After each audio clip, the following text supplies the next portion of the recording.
So I had the great pleasure to speak last week in Paris at the AI Action, the Open Source AI Action Summit, which was hosted by Linagora.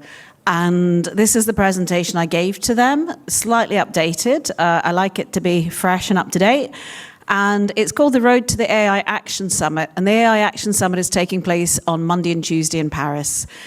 And where I start, I suppose, is a little bit behind. So let me click through a couple of slides quickly with you. And I'm clicking through them quickly because I'm about to introduce myself. I'm going to tell you I edited a book which is now being translated into Mandarin, which I've just told you in the last session, and that I am the CEO of OpenUK. And then I'm going to say where I started, where I introduced this concept is a little bit going back to first principles.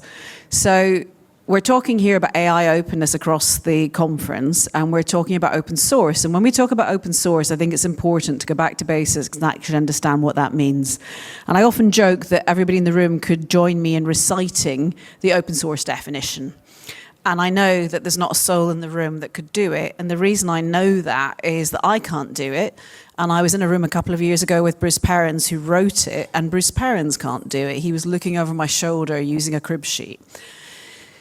However, the open source definition really matters, and it matters because it sets a base for us. And my favorite 2 of the 10 definition points are 5 and 6. And I like these because what they say is that anybody can use the code for any purpose. So there's no discrimination between users and no discrimination in field of use. And to me, that's the fundamental of what makes open source software open source, which is slightly different from any other level of openness. And what we've seen in the open source software industry over the last few years is a bit of friction. And the friction happens when this free flow of anybody being able to use the code for any purpose is interrupted. And when we see that in a commercial context, it tends to be where the commercialization is restricted. And this is a really important fundamental principle of open source software to understand, because it applies also into the AI context. So when we're talking about openness and AI, this is at the heart of it. So we've seen people like Elastic shift license, not because they weren't making money, but they weren't making quite as much money as they wanted to make. And they shifted away with Elasticsearch. They took it onto a license that had friction, that required commercial use to be approved. And at that point in time, OpenSearch, who were out in the lobby, were created as a fork. And the reason it isn't open source is it introduces this requirement of consent and this friction into the ecosystem. And what we've seen is something called open washing, where a company like Elastic didn't just move, which is absolutely fine. You know, the open source community don't like it, but you're not doing anything technically wrong moving away from an open source license to a proprietary one, unless you imply it's open source when it's not. And we call that open washing in open source software. And what we've seen is the term open washing actually go as far as publications like the New York Times and The Economist in the last 18 months. Now, I would never have believed that my geeky, nerdy open washing would be something that those publications and the mainstream would be talking about, or that the mass of society would know what open source is, or have an idea of it. And that's something that we owe entirely to the way AI has picked up the term in the last year or 2. So very quickly, to run through what's happened that's brought this conversation about openness to AI.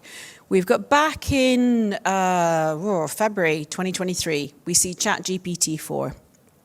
Elon Musk, of course, claims it's his, that he set up an open source foundation, funding it with Sam Altman and co. Obviously, it's not very open, despite what its name says. It's an absolute misnomer. We then see Llama leaked, which I mentioned earlier today, not open source, but a leak. And we see a huge level of innovation that's unprecedented. And as that unprecedented innovation happens, we get to a point where the leaked menu, there's a lot of leaking going on, the leaked memo in Google says we have no moat.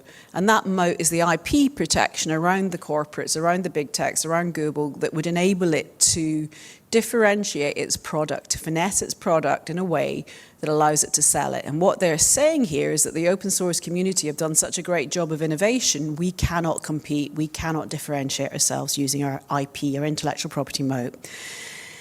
And then very quickly, we see Meta, we see Mark Zuckerberg talking about wanting to formally open source Llama. And by formally open sourcing Llama, what he's talking about here is actually properly licensing it, we thought. So OpenUK worked in the background with Meta, and we signed up to Llama, to the launch of Llama 2. And we did that because, as I've said to many of you before, we are an open technology organization. We're not just an open source software one. And we appreciated the aspect of open innovation happening here. And I didn't make this decision. My board made this decision. It was unanimous. And what we saw was a shift. We saw a shift in the right direction that we wanted to support, even if it wasn't pure open source. And this is the statement that we committed to be on that website. It's still there today. And you can see that Meta very, very carefully call it open innovation, not open source. You've got Alex as one of your co-hosts today. The New Stack have been a fabulous partner to us throughout this event, and I wrote a piece for them talking about why, at that stage, with our understanding, Llama 2 wasn't open source, but that was all right so long as we were honest about it. What's not cool, I suppose, is the open washing. I think the most significant event since then, really, for me in open source is DeepSeek and R1. And it has just shifted the landscape. And this is the conversation we were having with Lord Clement Jones and others this morning, which is fundamentally, I've been saying for years that if we want to have innovation in the UK, if we want to have it in Europe, if we want to have it anywhere that isn't China, isn't the US, we have to have access to their LLMs because we can't afford to go and rebuild all of this.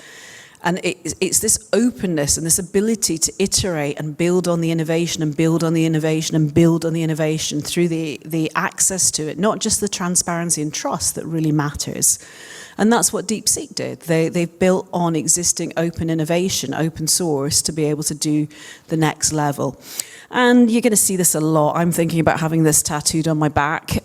This is Sam Altman's quote from Friday, where he says, "I personally think we have been on the wrong side of history here and need to figure out a different open source strategy."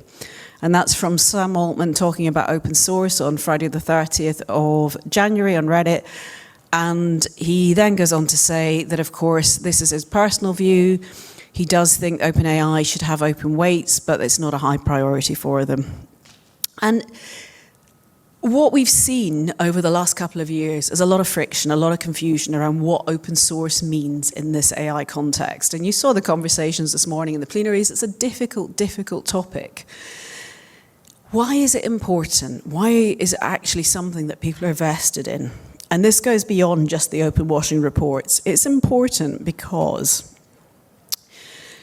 I think last February, it's all a bit of a blur at some points. I think last February, the EU, it might have been May, the EU approved the AI Act, which then came into force last August, and it actually went to the next stage on the 2nd, so on Sunday, so that it can now apply to certain LLMs.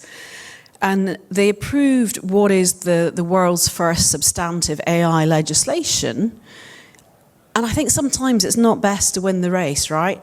So it's a lot of work, and we should definitely say it was great to get it over the line, but you have this massive document that's hugely difficult to comply with that only a handful of companies can do, and in a way it's going to create regulatory capture and allow those companies to do stuff that everybody else can't do. But what's really important is there are exclusions in that legislation for what's described as free and open -source software. We don't know, or actually AI, what we don't know is what that means, that free and open source AI. We don't know what it is. There is no definition of it. It's a term in the way it's been worded that hasn't been used in past EU legislation. And that's meant that there's been a massive debate going on. And we see, lots of reports of the battle that's going on in open source. The Open Source Initiative created something called the OSAID, which is the open source AI definition, published, I think, the 15th of October in All Things Open in North Carolina. The last time I looked at their website a week ago, there were 100 individuals and 20 companies who'd signed up to it. The Free Software Foundation also have a definition that they've just started work on, and they've shared some information around this. And then I think the approach that I personally prefer, because there are obviously lots of different approaches now going on around openness and AI, is the one adopted by Radboud University. And they did a report last July. I'm going to put this up on the screen because this is what we've quoted from it, which I think is super interesting. So Radboud disaggregated the AI components in an LLM. They found 14. They looked at the shades of openness. So they looked at wholly open, partially open, and closed. They then did a survey of that against LLMs, and from that survey you can see how much was open, and you can see it's not an awful lot, and it's not necessarily where you would expect it to be. Can have a chat with them and see if we can get this updated to put DeepSeek into it as well. And then we've got what's been going on with the parliamentarians beyond Europe. So we need to understand what open source means in the context of AI, or the language and terminology that we're using, because it goes into legislation. In the US, on the 23rd of October 2023, we see an executive order from the Biden administration focusing on security. And then we see, I think 10 days ago, when I tried to get hold of it for the summit in Paris, it's gone. Apparently the Constitution went at the same time, not American.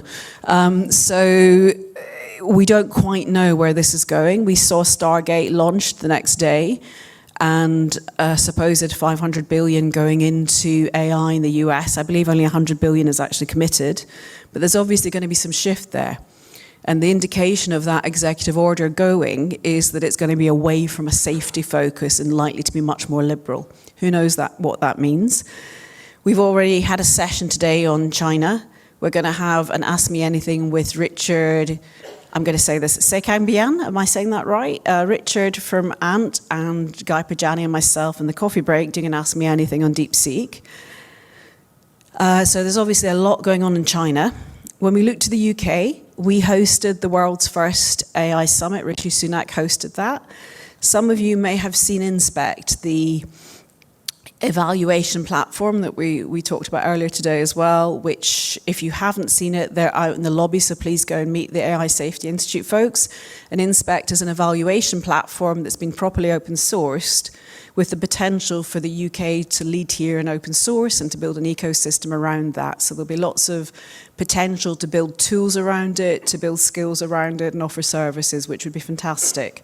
And I think it's a really big step for something like that to have been opened up. In the UK, we had the AI Opportunities Action Plan. It's taken a little bit of time for it to come out. Oh, my slides are out of order. Sorry about that. So Sunak actually, when Inspect came out, Sunak was online on, this is from LinkedIn, and he was supporting Inspect.